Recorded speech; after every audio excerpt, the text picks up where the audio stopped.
To get the images that I'm using for this tutorial, I went to pexels.com, seamless textures. I'll put this link into the description. I click on gallery on their page and it shows all of their photos that they have. These are seamless textures. I'm using a dirt texture and a grass texture and then one of the stone textures here as well. So what we're going over today is a cobblestone generator. I have used the same setup for both the rock wall here and the cobblestone here, just switching out the textures that I'm using in each. The nice thing about this is using a Voronoi texture, you can control the shape and size of your cobblestones with just a Voronoi controller here. The W will act as a seed value. The scale will act as the scale. And you can set your cobblestones to be large or small using that.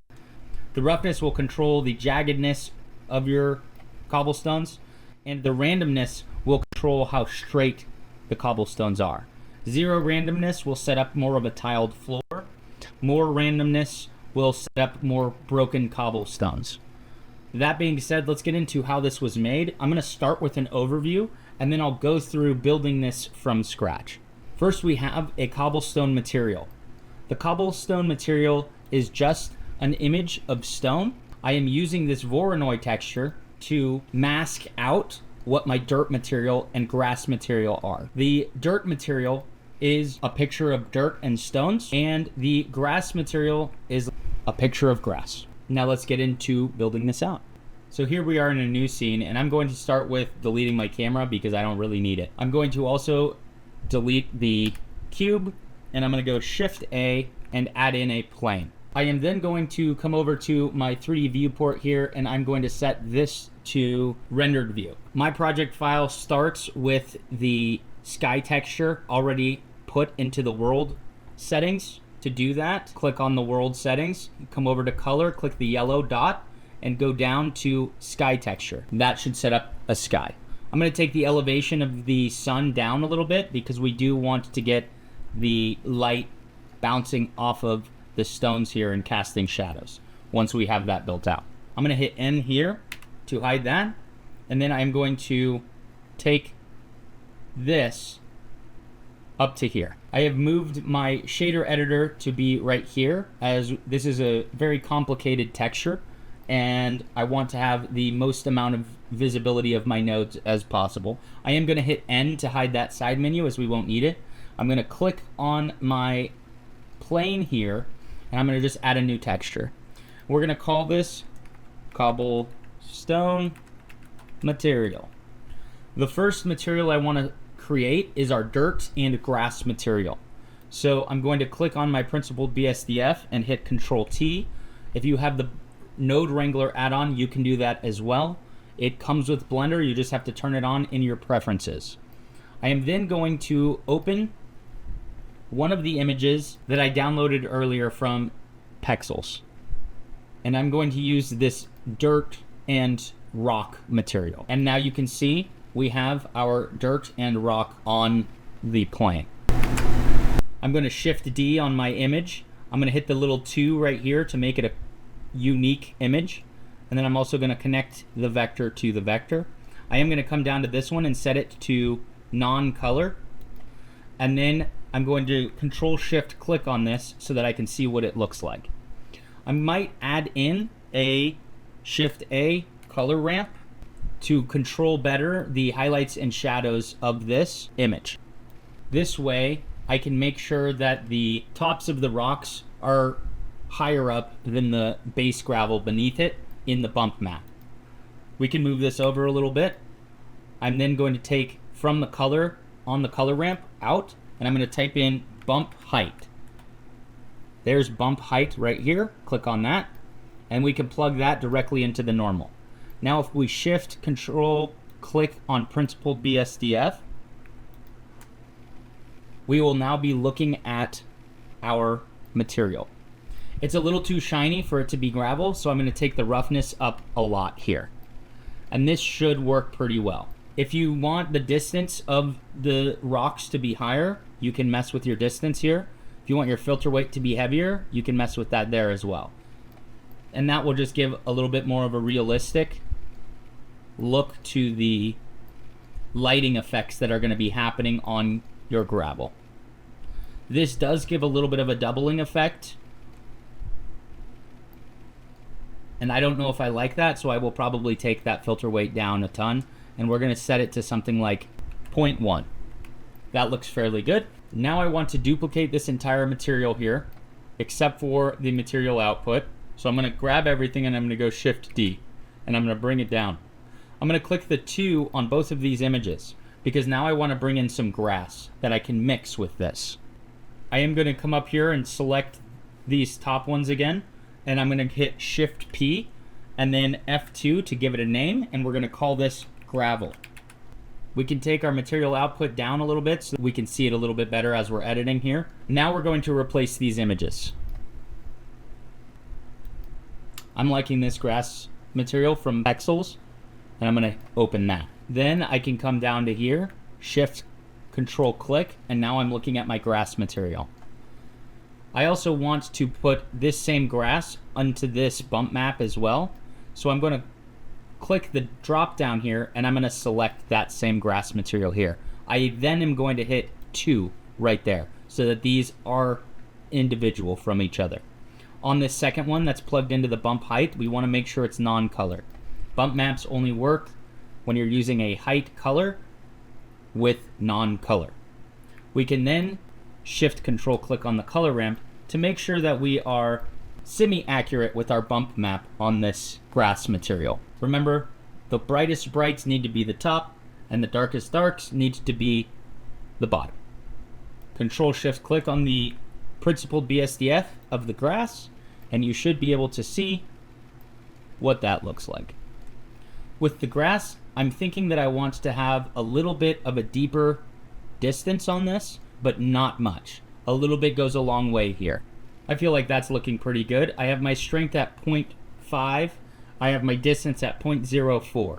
My filter weight is still at 0.1.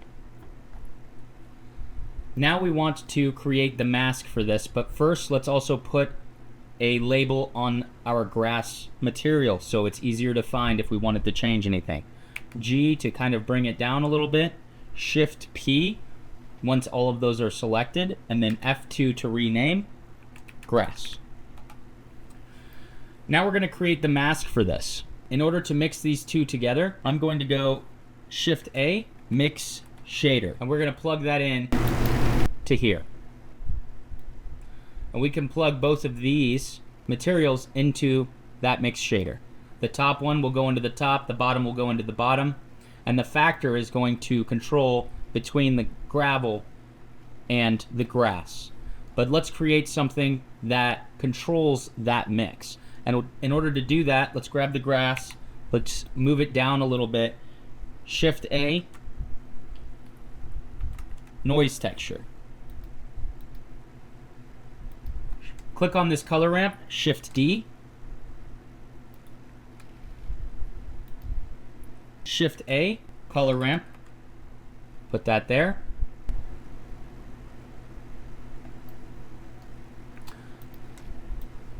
I don't think the factor or the color will really change on this because we're going to stick with FBM in our noise texture.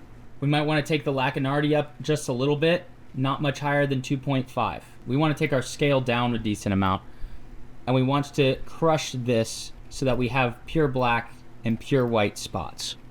This will help us see kind of what we're doing a little bit better. We can then plug this directly into the factor, and we can Control Shift click on our shader, and we can better see what we're doing with our noise here. As you can see, wherever there's white, the grass is showing up, and wherever there's black, the gravel is showing up. Now you can mix this to your heart's content on how much grass and how much gravel you want to show up.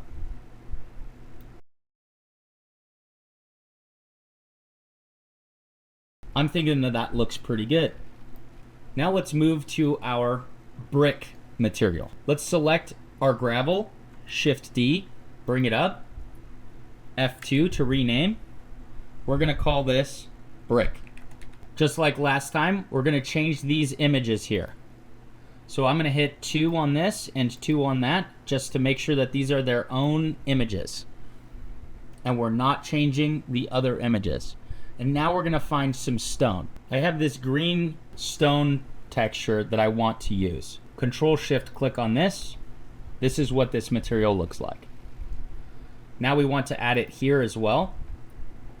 But this one needs to be changed. So we click the 2 there and we change this to non-color. That way the bump on this will work. Control-Shift-click on our principled BSDF. And if you don't like how large these scratches are, you can come here and change the scale of your material.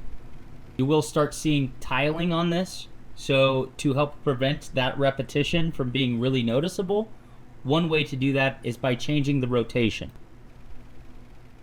Also, zooming in will help break that up as well. I'm sticking to around 1.4 on the scale and a 41.3 on the rotation. Now we need to create the mask that will mask out where our bricks are showing up versus where our grass is showing up. In order to do this, we're going to go Shift-A and add a Voronoi texture. That Voronoi is going to be set to 4D, and the feature output will be set distance to edge. You can turn normalize on or off depending on what you want your bricks to look like. Grab the distance node, take it out into a color ramp. Control-Shift-click on the color ramp, grab the color and also bring it out into a displacement height. Shift-click again on the color ramp so that we can control how our bricks are going to look. Take the randomness all the way down, and roughness down, and the scale down to start messing with the bricks. Where it's white is going to show where our brick is. Where it's black is going to show where our dirt and grass is. We can Shift D on our mix shader node here, and we can plug the principled BSDF of our brick into the top and the mix shader of our dirt and grass into the bottom. And if we shift click on this, we will now see when the factor is at 100, we only see our dirt and grass. And when the factor is at 0, we only see our stone. If we take the color from this color ramp and we plug it into the factor, we now should see our dirt and stone only showing up where our mask is set up. Unfortunately, we have it reversed. So what we need to do is come to our color ramp and take the black to the top and the white to the bottom.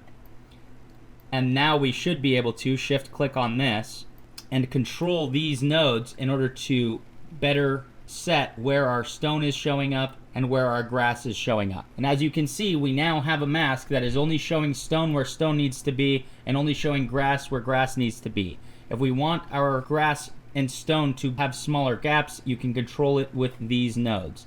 That also being said, you can set your scale on your Voronoi texture here to also control the count of how many stones you have. Controlling the randomness will also change the shape of each stone. One thing that's missing is the bump. We can take our displacement map here down to displacement on our material output. This seems very drastic. We will need to hone this in. Click normalize on Voronoi texture. And unfortunately, with our displacement map, we are having the stones be down while the dirt is up. One of the ways to change this is by flipping the white and black on this displacement map. Only problem is now we have our grass showing up where we want stones, and we have stones showing up where we want grass. The way we change this is by switching their positions in this mix shader. So what we need to do is take the stone material, principled BSDF, and plug it into the bottom of the mix shader, and then come to this mix shader and plug it into the top. This will now put the stones higher, the grass in the gaps lower. And you will always have control over how large the stones are with your scale here on your Voronoi texture, and whether they're straight or crooked with the randomness. The roughness will also change. The lacunarity will also change many of the aspects of your stones. Another way to improve the bump map here is to include this bump into all of the bump maps on all of your materials here. And one way to do that is by taking the color output here, adding a mix color, setting that mix color to darken, plugging in your color ramp here, and sending the output into your height. You will now see wherever our bricks are, we are getting some actual bump information for the top of our bricks. But whereas black, we know is going to be the lowest part of the entire bump material. So when I shift click on my principled BSDF here, this should set a better height and bump map for each individual brick. Now if we do the same down here with our materials down here, it should also end up aiding in the bump of each individual material. So let's repeat this for our gravel. I'm going to Shift A, mix color right down here. I am then going to take the color from my color ramp here, and I'm going to plug it into the A of this mix color. I'm then going to take the color ramp from my bump height here, the color ramp that's leading into the bump height there, and I'm going to plug it into the B. I'm then going to shift control click on this so I can see where this height map is affecting my gravel. And this is set to mix currently. We can come down and we can change the blend mode here. Let's try screen. I think screen would be great for this. If I shift control click on this final BSDF, it is notating through its own shading that the brick will always be at a higher height than what it says its individual stones are set at. We can then recreate this down for the grass as well. Color ramp down to a mixed color.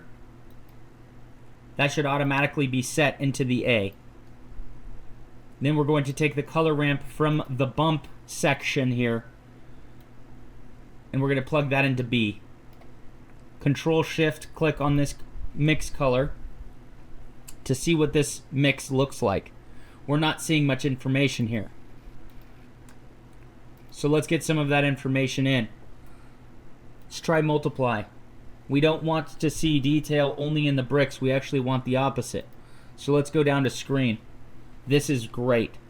The brightest bright in our bump map on our grass is going to be the stones, which means the highest point is going to be the stones. This is good. We can now take this result and we can plug it into the bump height.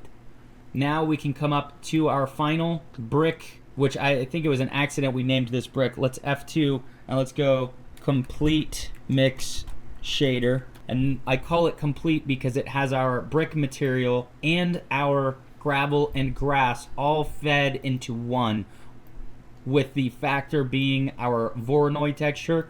We can take this, Control Shift click on that, and this is the material we have created with full controllability of not only the shape and size of our stones, how big the stones appear, how round they appear, how close the seam is between the grass and the top of our cobblestones, and take our lacunarity down. Now, what you can do with the details, you can add a little bit more detail in with a little bit of lacunarity.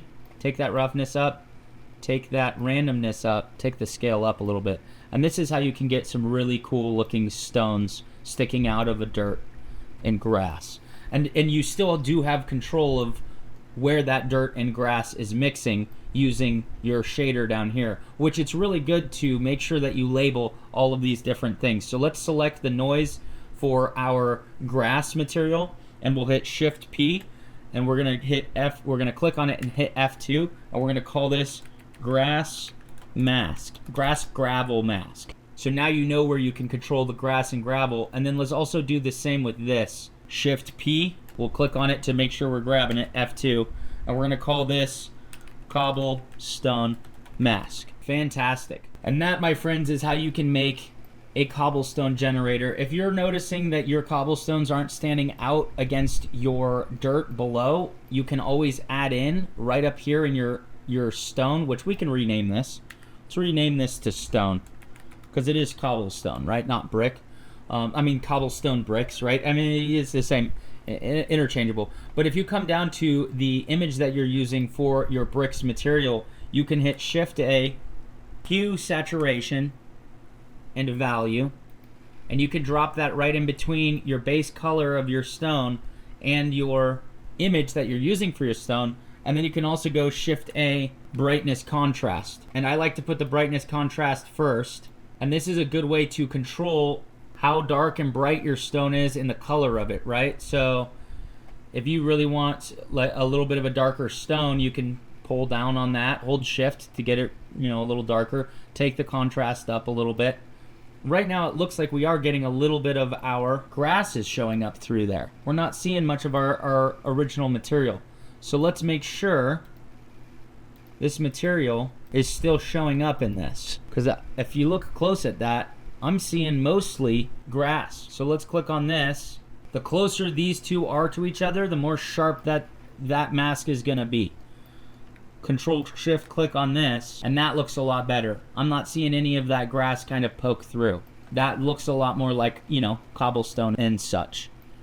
This does look a little bit dark, I will say, so we might want to take that contrast down. Or with the contrast high, what you can often get is oversaturation, so that's where you can come into this saturation node and take that down. But I do believe that this brightness is a little too low, so let's bring that brightness up just a little bit. But this, again, is just a great way to get cool looking, controllable cobblestones. Last little note here, if you put a mapping node and a texture coordinates on UV into your Voronoi texture here, and I think you have to do it with your noise texture as well. So if I click on my noise texture and I go Control T, for some reason it drops it over here, but I'll just hit G and just move it down to my grass material. So I'm adding a texture coordinates and a mapping node to both of my masks, making sure that it is set to UV here. We really want it to be set to UV. Then what I can do is in edit mode, now that both of my masks have a mapping node set to UV, if I'm in edit mode here and I drop this menu down and hit correct face attributes, then when I move these vertices, it will not distort any of the masks I have set up. So here's my material that I put on this plane. But if I click these two vertices and I go G, X, I can extend this plane out as far as I want, and it will still be a seamless texture. So as I change this, it will change the entire material. So I hope that this helped you guys. If you have any questions about it or something's not working, drop a comment. I'll do my best to help you out. Have a good one.